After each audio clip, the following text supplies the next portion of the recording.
So Jesus said in Matthew 6:19-21, "Do not lay up for yourselves treasures on earth, where moth and rust destroy, and where thieves break in and steal. But lay up for yourselves treasures in heaven, where neither moth nor rust destroys, and where thieves do not break in and steal. For where your treasure is, your heart's going to be in that as well." You may have heard the story about the robbery at the Louvre Museum in Paris. You all hear that one? Very interesting, because the report went something like this. This gang arrived at 9:30 a.m. local time at the Louvre. Shortly after the museum opened, 4 suspects arrived with a vehicle-mounted mechanical lift to gain access to the balcony. So they had a pretty good strategy for this. They got up to the balcony. 2 of the thieves got inside by cutting through the window with power tools. They cut through the glass of 2 display cases containing jewels. French police say the thieves were inside for 4 minutes and made their escape on 2 scooters waiting outside at 9:38. So in 8 minutes, France and the whole world lost a whole ton of valuables. What did they make off with? Here's a list, a abbreviated list. A tiara and brooch belonging to the wife of Napoleon III, an emerald necklace and a pair of emerald earrings from Empress Maurice Louise. Sounds expensive. A tiara, a necklace, a single earring from a sapphire that belonged to Queen Marie Amélie and Queen Hortense, and something known as a reliquary brooch. Between all of these pieces, there were thousands of diamonds and thousands of precious gemstones. They were beloved and irreplaceable, and the French people are very upset about this still. So what happened there? Well, what happened was exactly what Jesus says happens.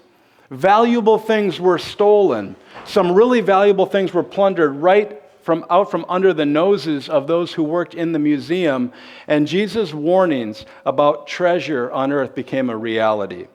Thieves break in and steal precious things. Rust and moth corrode precious things. Precious things are not safe from theft. They're not safe from vandalism. The things of earth will not last. Either a robber will get them or time will get them. Something will get the valuable things on this earth. Now, you may be thinking, well, what a bummer for them. Oh, that's horrible. What a bummer for those people who lived in, who cared about that stuff and losing all that history. But the warning is for all of us. And here's the warning. Every physical thing we own right now, including our own bodies, is liable to be lost, to be stolen, or to be handed off to someone else. Everything without exception. This does not mean that physical things are bad. Not at all. They're simply temporary. They're temporary things, and not as precious as we often think they're going to be. And so Jesus gives us a warning and an invitation. Don't store up treasures on earth. Don't mound up treasures. Don't heap up treasures on earth, but store up treasure in heaven. Now, before we dive into this passage, which I think is so direction setting for life, before we do that, let's look at who is saying this to us. Let's consider who the one is telling us these things. This is eternal God. This is Jesus, who has no beginning and no end. I mean, he's seen some things, hasn't he? He's seen generations come and go. He's seen people fight and battle over land and possessions and resources. And in the end, they got to give it all away anyway. Jesus has seen some things. He's an authority on these things. He's seen treasures gained and then lost time and time and time again, as we simply just switch hands every 100 years from one generation to the next. Jesus knows where all the treasure troves of gold and diamonds are on the earth. And he's like, I know where they are. I can see them right now. He knows where they are. And still, when Jesus was on earth in physical form, he didn't go after any of that stuff, did he? Did he pursue those things that we would just almost die to have and people have killed to have? He didn't do that. He didn't pursue those things. He, in fact, owned nothing. Even the donkey that he rode into Jerusalem before his death, remember, he didn't own the donkey. It was a borrowed donkey. When he was tried and crucified, they stripped him and they cast lots for his clothes. He literally died with nothing. This is God. This is the eternal God who has seen things, who knows things. This is what he's telling us. Live more like me, he's saying. Don't store up treasure on earth. Store up treasure in heaven. That's what Jesus was doing. And that's the invitation that he's given to us today. He was storing up treasure that we couldn't see in heaven. What was that treasure? What was the treasure? That's a city full of redeemed people called the church. That's what he was doing. This is who he lived and died for. This is what he cared about. Why? Because the earth in its present form, Peter says, will burn and dissolve. It will melt away, and a new heaven and a new earth will emerge. Just like in the winter, everything's brown, and in the spring, this new life comes up. That's, I think, a picture of what will come. Everything here will be gone. There will be a new earth that God will supplant in place of the old earth. That was the world Jesus invested his life into. That's what he cared about, that future world. And that's what he's inviting us to do as well. Not just Future City Church, but I believe every church on this planet. So should we take that command and that invitation seriously? I mean, is he worth listening to? Yes, he is. And how do we take it seriously? So we're going to look at three things in this passage. We'll look at the don't in verse 20, I believe. Verse 19. The do in verse 20. And then the why. Why don't, why do? Okay, in verse 21. So the first part, do not lay up for yourselves treasures on earth where moth and rust destroy and where thieves break in and steal. Now, nobody likes the word don't. I don't like the word don't, even though I just said it. The word don't implies that we would do something unless someone tells us not to do it. The word don't gets into our grill a little bit. It tells us to stop. Don't do the thing that I know you're going to do. That's what a don't is. So a don't is kind of insulting.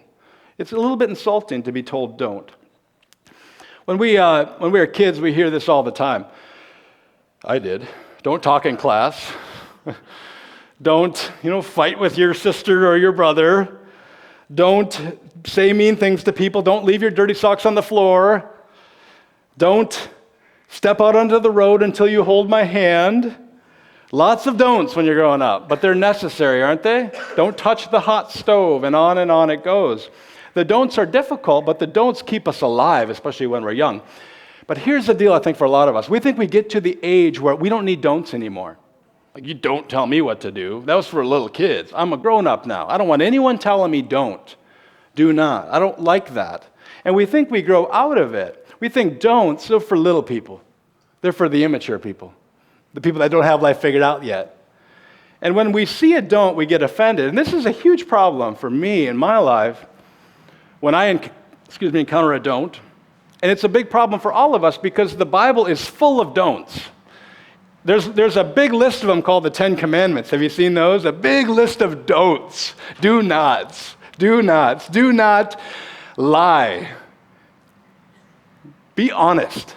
First step of life. Be honest. Man, if we could get that one right, healing would come, transformation would come. Don't lie. Be honest. Don't commit adultery. Don't covet. Don't serve other gods. Don't. And the New Testament comes in, and there's more don'ts. Don't grumble. Don't be conformed to the world. Don't be drunk with wine. Do not neglect meeting together. Gather together. Come together as a church. Don't neglect meeting together, and more. These don'ts were not written to 2-year-olds. They were written to us. If you're 2, they're written to you too. They're written to adults, to mature people that have grown up. And so, we live in a world of don'ts. Why? You can't leave your door without having don'ts forced on you. Don't pass this certain speed as you drive. Don't drop your hamburger wrapper out the window of your car. If you sit down at a restaurant, don't wander back to the kitchen and say, I think I'm going to cook my own meal. Okay? Don't show up at work. If you work in a little office with a cubicle, don't bring your Bluetooth speaker to work and turn it up to 100. Okay? There's don'ts that are obvious, there's don'ts that are implied, but there's don'ts everywhere we look and everywhere we go. We live in a world full of don'ts. Now, these are perhaps a bit ridiculous and like, oh, of course I won't do that. But there are more don'ts than we realize, and we expect these don'ts, and we receive these don'ts because they make sense to us. However, when Jesus gives us a don't, it doesn't make sense right away, does it? It's harder to grapple with. It's an offense if we're honest. If we're honest, it's an offense for me. It's an offense for most of us. Well, we accept the don'ts of Jesus because here, Jesus gives us a clear don't. How will you take it? Will you take it seriously, and what does he mean by it? Well, when Jesus talks about possessions in general, there's typically a warning about the possession and an invitation. And so maybe the clearest picture of this is the rich ruler. The rich ruler comes to Jesus, and Jesus tells him, okay, you want me, you got to sell everything you have and give it away. Why? So that he has treasure in heaven. And so Jesus, in this story, he's not offering the man nothing. He's offering the man a lot, actually. But to get to it, he will need to give up what he has right now. So to get eternal life, you got to give up this thing. And so Jesus is giving the man a don't. Don't store up treasures in heaven. You're heaping up treasures on earth. If you want eternal life, you got to open your hands and give all that to me. What he chooses to give back, I don't know. That would have been up to Jesus. But that was what Jesus gave the man. Give them away so you will get a lot more. Another way of saying this is don't concentrate on getting more things in life. Don't put your attention on that, acquiring things, heaping up things. Instead, don't serve that master called money. Instead, serve the master named Jesus. Because we can't serve God and money. You can't do both. You can only love and pursue one or the other. And only one will love you back, who is God, and the other one will not love you back, but will actually turn on you in the end. And the thing you serve for your whole life, if it's not Jesus, it will turn on you and will leave you alone when you're alone in the grave. You know the game Chutes and Ladders? Have you played that game recently or played it ever? I like the game because it's so simple. I don't like complex games. I'm not very good at them. Very simple game. You roll the dice and you move around the board, and if you land on a ladder, whoo, we're going up. That's great. If you land on a chute, remember what happens? Down you go. Down you go. Luck of the spin. If money is your master and heaping up more things is your master, that's the game you're playing. You're either kind of going up the ladder or you're sliding down the chute. And Jesus is telling us how the game will end. If money is your master, your life will end on a chute. Your last move will not bring you up, it will drop you down. You'll lose the game if money is your master. You think you're going to overcome it, you think you're going to conquer it, it will serve you. It won't serve you. You'll serve it and you'll get nothing in return. Remember who's saying this? I'm not saying it. I am, but I'm saying the words of Jesus. You can't serve God and money. Money will turn on those who are serving God. It will let you down. You'll go down the chute. So Jesus is saying, don't play that game in the real world. Treasures don't last, and even the ones that do, like the ones at the Louvre, will be stolen eventually, or they will break down over time and be passed on to someone else.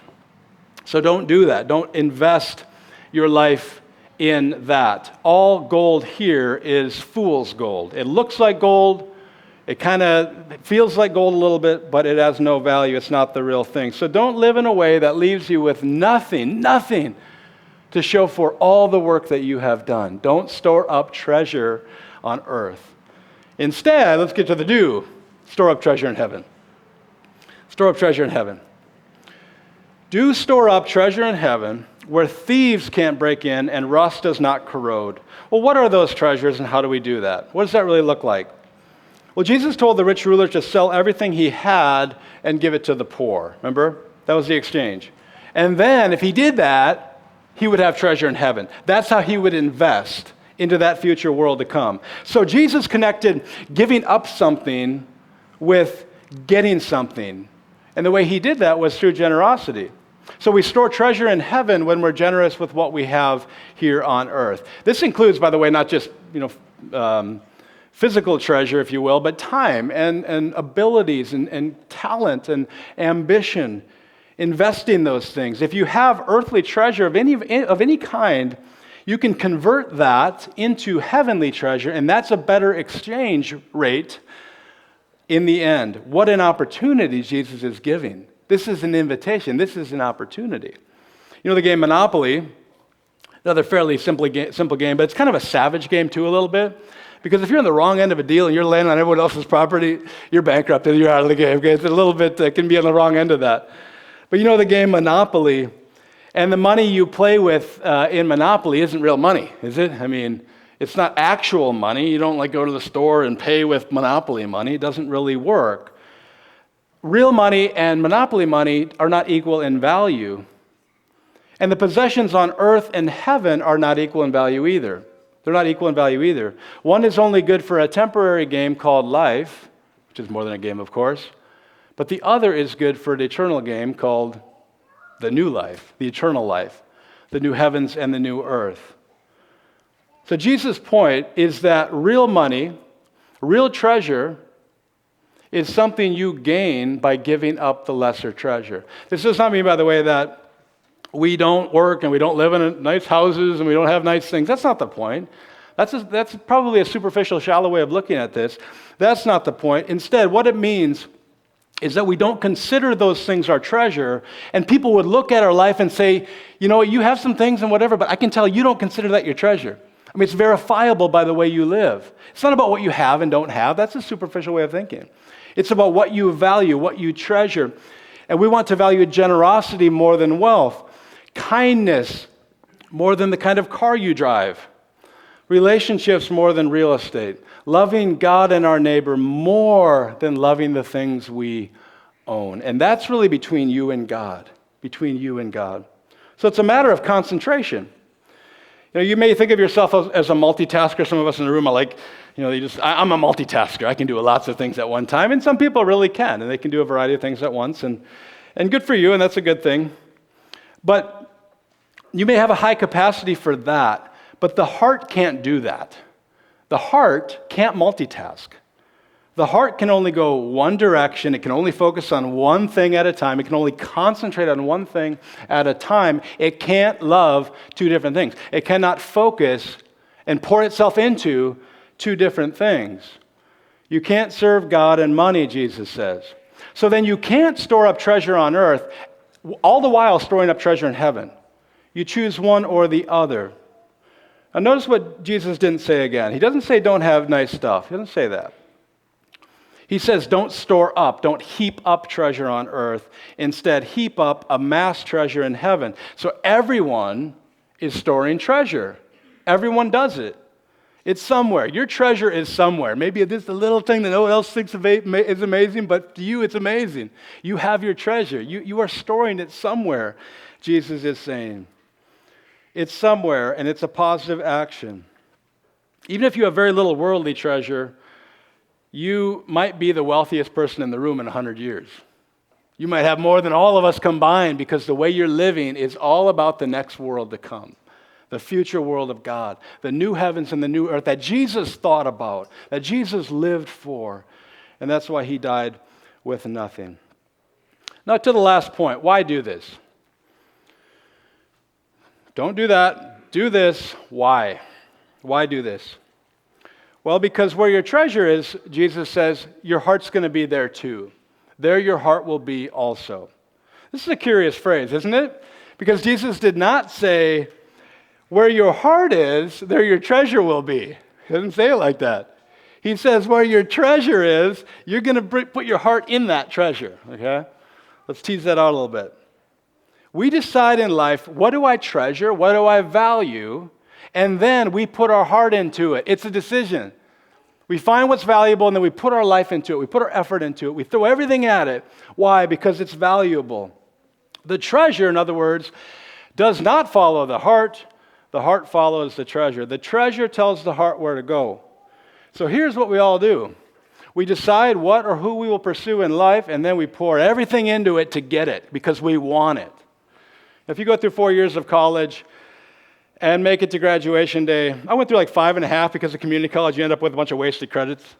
So if you do 5.5 years of college and you get to graduation day, you'd be very excited, wouldn't you? I mean, it's like graduation day, it's here, I can't wait. But what if while everyone gathers together and we're all excited and ready, the president comes to the podium and says, sorry, everybody, I'm embarrassed about this, but there's been a mistake. Turns out we're not an accredited college. Turns out all your work means nothing. This will not help you get a job. Your degree will mean nothing the second you step out these doors. I mean, would there be some upset people? Yeah, there would be upheaval. People would be outraged. They would demand a refund. They would petition the board and say, can we get accredited so that we can graduate and move on with our life? All this work. Hearts would be broken. Why? Because the degree is the treasured possession. And where the treasure is, the heart is there as well. They're losing the thing that they've treasured, that degree. Their heart is in it and it's gone. And rightly so, they would be enraged. If you love someone who is precious to you, your heart will be broken, won't it? You'll be heartbroken. Why? Because your heart was in the relationship. You treasured that person. You valued that person. Your heart was with that person because he or she was your treasure. If you spend thousands of dollars on your lawn and making it pristine and otherworldly beautiful and just green grass and it's plush, you're going to care a lot about some random neighbor dog walking in and using the bathroom on your yard. Get off my yard. You're going to care about those things. Or in fact, anyone else stepping on your yard. Why is that? Because your treasure is your yard, your treasure is your degree, your treasure is your relationship, and you put your heart into it. Where your treasure is, Jesus says, your heart's going to follow, and it's going to be there as well. Jesus, by the way, is not saying this is wrong. He's not saying it's wrong. He's just saying this is the way it is. It's a matter of fact. Your heart is a follower. It's not a leader. It's a follower. And it will follow the thing that you treasure. So what do you treasure today? What's valuable to you today? What's the thing that you got to have? Imagine that all of your life was contained in a room, like your relationships, your wealth, your experiences, your education, everything was in a room. And you went into that room and you opened up the door. What's the first thing you would look at? What's the first thing you would put your attention on? That's your treasure. That's the thing you love. Whatever that thing is, that is your treasure, and that thing has your heart. We fool ourselves in thinking that we can love and care about everything equally all the time. We can't. The heart goes one direction. It can't go two. We can't. Love, by definition, is exclusive. Love is exclusive. And so it gives a special attention and focus to one thing only. For example, if a husband tells his wife, I love you, I'm in love with you so much, and I'm in love with this other woman, he would only be kidding himself. He would be a liar, and everyone knows it. He's not in love with both women. His heart is only with one. Why? Because he's treasuring one to the exclusion of the other. One is being hated, the other is being loved, or, more likely, both are being hated. And neither are being loved. They're certainly not both being loved. So what does this guy do? Well, he chooses his wife. And he says, you're my treasure. I'm going to get my heart back into this thing. I'm going to sit down and I'm going to write a love letter to you, and I'm going to spend an hour writing a love letter to you. I'm going to spend time with you. I'm going to carve out time to be with you. I'm going to invest and reinvest in this relationship. Why? Because you're my treasure, and my heart's going to follow what I treasure. That's, I think, what Jesus is talking about. It's a decision. We treasure the thing that we've decided to treasure. We don't wake up thinking, well, where's my heart taking me today? No. What do I treasure? What do I value? How do I get my heart into that? Because the heart will follow. Now, that's an extreme example. I mean, it's sadly a real example, but it's extreme. There's less obvious choices that we make, that you will make today.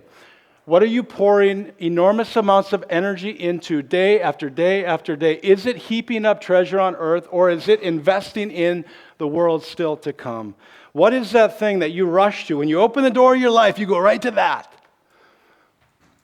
I think Jesus is saying, let it be me. When you open the door of your life, go to Jesus first. Go to Him and let Him direct you. Let Him be your treasure. Your heart is serving that. It's very possible that some of us in the room are doing this really well. We're treasuring Jesus. We're loving Jesus.